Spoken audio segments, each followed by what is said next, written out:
Situation அருமையா இருக்கு sir. தாலல்லே லாலல்லே தாலல்லே லா தாலல்லே லாலல்லே தாலலலலா லாலலலலா.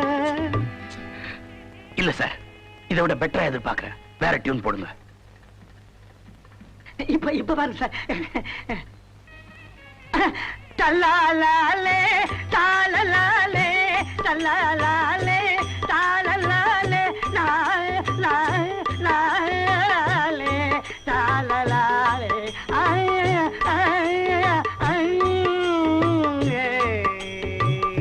இப்ப நீங்க நினைச்சது கிடைச்சிருக்குமே. இட்லிக்கு மாவாட்டவா சொன்ன டியூன் தானே கேட்டேன். என்னடா பாக்குற? பெட்ரோல் பாக்கு தீர்ந்து போச்சு, போய் வாங்கிக்கடா.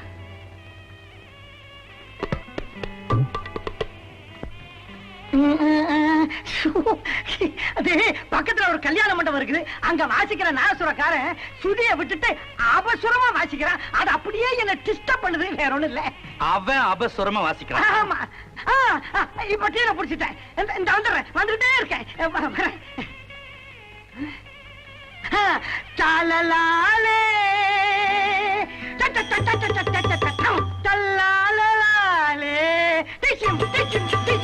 ஆஹா, டேய் ஜால்ரா, நிறுத்து. இன்னும் எமோஷன் வேணும் சார்.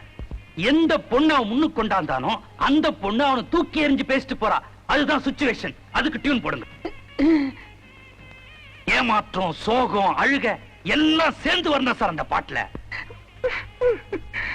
கேரக்டரோடு சேர்ந்து ஆடியன்ஸ் அழணும் சார்.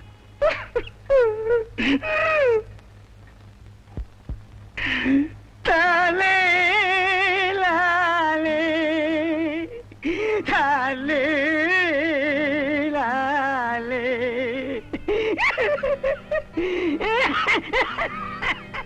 இந்த இருமல் எஃபெக்ட் கூட வச்சுக்கலாம் சார்.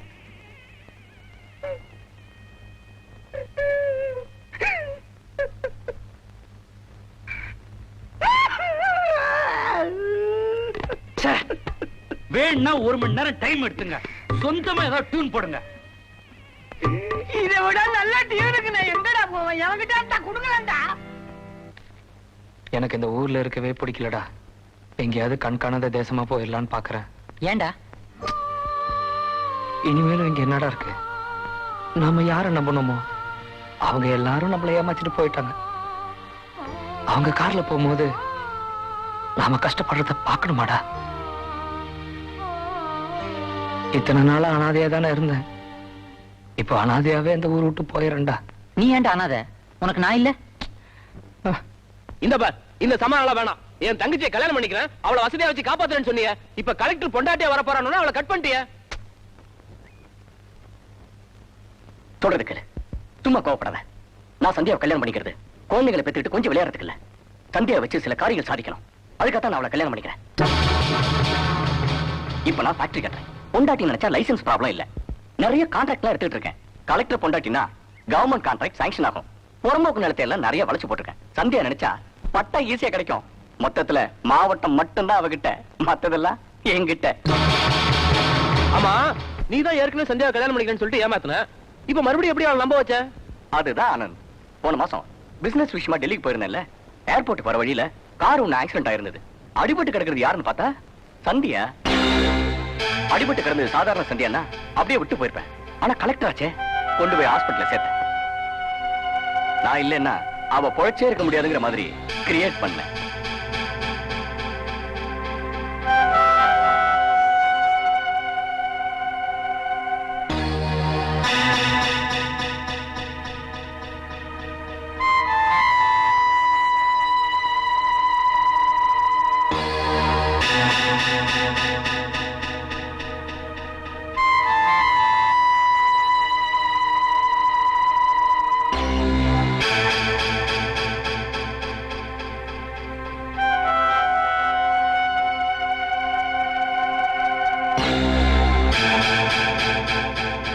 நல்லவனா வாழறதுதான் கஷ்டம், நடிக்கிறது கூடவா கஷ்டம்?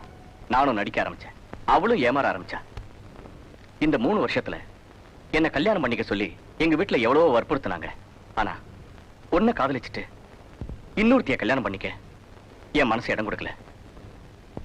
நான் இதை ஏன் உங்ககிட்ட சொல்றேன்னா, முடிஞ்சு போன நம்ம உறவை திரும்பி ஆரம்பிக்கிறதுக்காகவோ இல்ல மறுபடியும் நாம ஒன்னா சேர்ந்து வாழ்றதுக்காகவோ இல்ல, நீ என்ன மன்னிச்சிட்டேன்னு சொல்ற ஒரே ஒரு வார்த்தைக்காகத்தான்.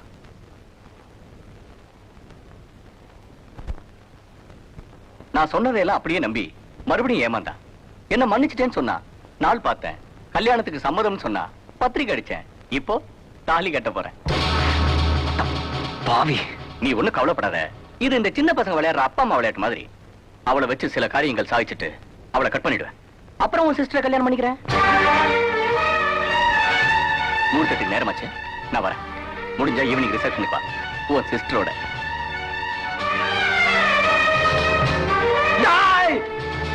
சந்தியா மயமாத்த பாக்குறேன். உன்ன என்ன பண்ற பாடுறா? கொஞ்சம் பொறுமையா இரு. நீ ஏன்டா ஆத்திரப்படுற? சந்தியா எப்படி போனா உனக்கு என்ன? கலெக்டர் ஆனவனே நம்மள எல்லாம் மறந்துட்டு போனவதானே அவ. அவன் நம்மள மறந்துட்டு போயிருக்கலாம், அது வேற விஷயம். ஆனா நம்ம கண்ணு முன்னாடி வாழ்க்கை கெட்டு போறத பார்த்து நம்மளால சும்மா இருக்க முடியுமா? என்ன ஆனாலும் சரி, சந்தியா கிட்ட சொல்லி இந்த கல்யாணத்தை நிறுத்தலாம் போறேன். புரியுதா? டேய் டேய் விசுவன் டேய்.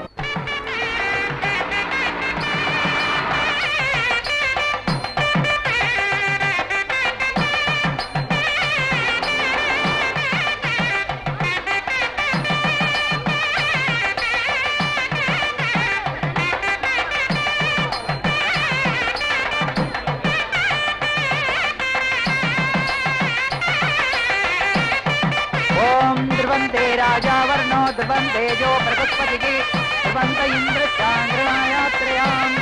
Hello, wish you happy married life. Thank you sir. இந்த கல்யாணத்தை நிறுத்தத்துக்காக நிறைய சதி நடக்குது.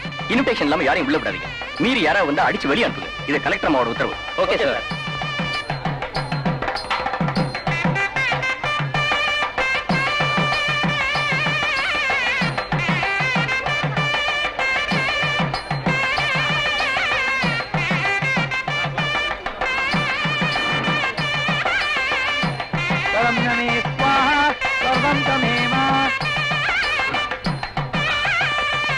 யார் நீ?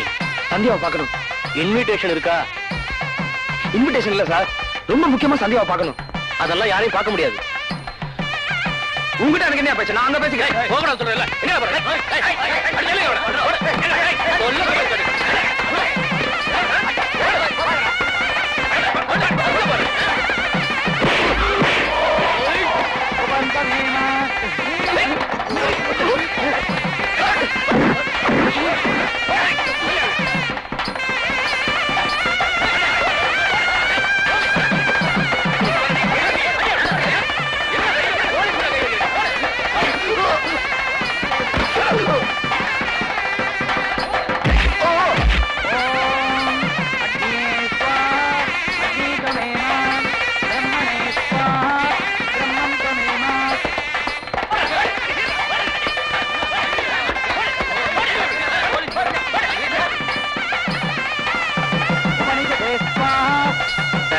முகூர்த்த நேரம் நெருங்கிடுச்சு, தாலி கட்ட போறாங்க. இவனை தூக்கி வெளியே போடுங்க. வாங்க.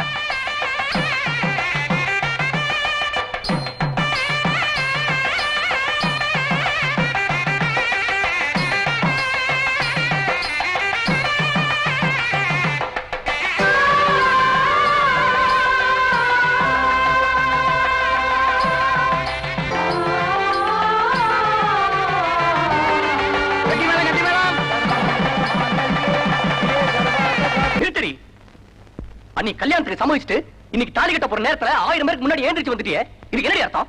இந்த கல்யாணத்துல எனக்கு இஷ்டம் இல்லைன்னு அர்த்தம். ஏன் இஷ்டம் இல்ல? ஏனா ஐஏஎஸ் படிச்சிருக்கிற ஏ ஸ்டேட்டஸ் எங்க? ஆஃப்டர் ஆல் பிஎஸ்சி படிச்சிருக்கிற ஓ ஸ்டேட்டஸ் எங்க? ஏமா ஸ்டேட்டஸ் பார்க்க இதுவா நேரம்? உங்க கௌரவ பிரச்சனைல அனாவசியமா கல்யாணத்தை நிறுத்தாதீங்க. அதெல்லாம் பார்க்க முடியாதுங்க. ஒரு விளக்கு எரியணும்னா ஒரு தீக்குச்சி அணையத்தான் வேணும். தீக்குச்சி அணையதேன்னு அனுதாபப்பட்டா அப்புறம் ஆயுசுக்கும் இருட்டுல தான் நிக்கணும்.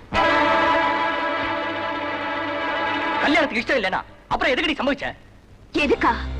அன்னைக்கு என்ன கல்யாணம் பண்ணிக்கிறதா சம்மதிச்சு நிச்சயதார்த்தமும் பண்ணிட்டு சொத்து போன உடனே தூக்கி எரிஞ்சியே, அதுக்கு ஒரு பாடம் சொல்லத்தான். டெல்லியில வச்சு உன் பேச்ச கேட்டு நான் ஏமாந்ததா நீ நினைச்ச. ஆனா ஏமாந்தது நான் இல்ல, நீ. கலெக்டர் பொண்டாட்டியானா நிறைய காரியம் சாதிக்கலான்னு நீ கல்யாண பத்திரிக்கை அடிச்ச.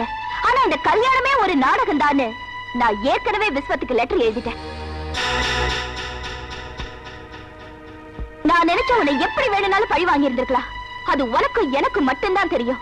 நீ எப்படி எங்க அப்பாவை 4 பேருக்கு முன்னால அவமானப்படுத்தினியோ அதே மாதிரி ஊருக்கு முன்னால உன்னை அவமானப்படுத்தணும்னு தான் தாலி கட்ட போற நேரத்துல உன்னை தூக்கி எறிஞ்ச. ரொம்ப சந்தோஷப்படாதடி. இப்ப இந்த கல்யாணம் நின்னு போச்சே, இனிமே உன்னை எவண்டி கட்டிக்குவான்? அத பத்தி எனக்கு கவலை இல்ல. ஆனா தாலி கட்ட போற நேரத்துல இந்த மாப்பிள்ளை எனக்கு பிடிக்கல, இவரை கல்யாணம் பண்ணிக்கிறத விட காலம் பூரா கன்னியாவே இருப்பேன்னு கல்யாண பொண்ணு சொன்னதா நாளைக்கு பத்திரிக்கையில கொட்ட எழுத்துல செய்தி வருமே. அப்ப எந்த முகத்தை வச்சுட்டு வெளியில வருவேன்? யார் முகத்துல முழிப்ப? எந்த பைத்தியக்கார பொண்ணு எனக்கு கல்யாணம் பண்ணிக்குவா? எங்க உன் அந்தஸ்த வச்சு இப்ப நடந்தது நடக்கவே இல்லைன்னு பண்ணிட்டு பாக்கலாம். இப்ப தெரியுதா? அந்தஸ்துங்கிறது வீட்டுக்கு வெளியில மாட்டி இருக்கிற நேம் போர்டு மாதிரி. அது அடையாளத்துக்கு தானே தவிர அவசியத்துக்கு இல்ல. அந்தஸ்த காரணம் காட்டி எத்தனை காதல் அழிஞ்சு போயிருக்கு. எத்தனை பேர் காதல் தோல்வினால தற்கொலை பண்ணிருக்காங்க.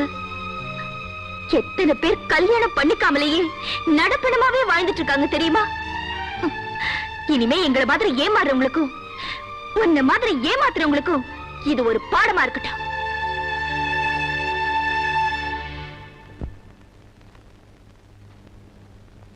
நல்லாரு நல்லாரு. Wish you all the best.